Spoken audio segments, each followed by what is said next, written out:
In today's video, I'm going to show you how to save sequence settings in Premiere Pro in just a few simple steps. This is a really useful skill if you want to create a custom sequence setup that matches your project perfectly, especially when you're working with specific frame sizes and frame rates for YouTube, social media, or client work. Saving your own preset can save you time and help keep your edits consistent every time you start a new project. If this video helps you out, make sure to hit the like button and subscribe for more Premiere Pro tutorials. Alright, let's jump in. First, open Premiere Pro and go up to the File menu at the top of the screen. From there, choose New and then click Sequence. If you prefer shortcuts, you can press Ctrl+N on Windows or Command+N on Mac. This will open the new sequence window. Once the window appears, look at the tabs across the top. You want to click the Settings tab, which is the second tab at the top. This is where you can manually customize the sequence instead of using one of the default presets. Now you'll see options for things like editing mode, time base, frame size, and frame rate. The main settings you want to focus on are frame size and frame rate.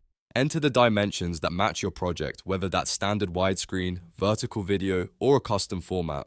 Then set the frame rate to match your footage so everything plays back smoothly and your timeline stays consistent. This is especially important if you're editing footage from a camera, phone, screen recording, or any source that uses a specific frame rate. Take a moment to double check these values before saving. Once your settings are correct, scroll down within the Settings tab and look toward the bottom center or bottom left of the window. You should see the Save Preset button there. Click that button to save your custom sequence settings as a preset.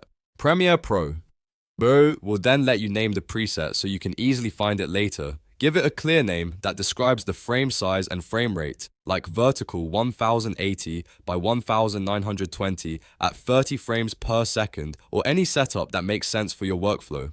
After naming it, confirm the save. Now your custom sequence preset will be available whenever you need to create a new sequence with the same settings. That means next time, instead of manually entering everything again, you can quickly load your saved preset and get straight into editing. It's a small step, but it makes a big difference if you create content regularly or work on multiple projects with different formats. And if you ever need to make another version for a different platform, you can repeat the same process and save multiple presets for different workflows. That's how you save sequence settings in Premiere Pro. If this tutorial helped you, please like the video and subscribe for more quick editing tips and Premiere Pro guides. Thanks for watching, and I'll see you in the next one.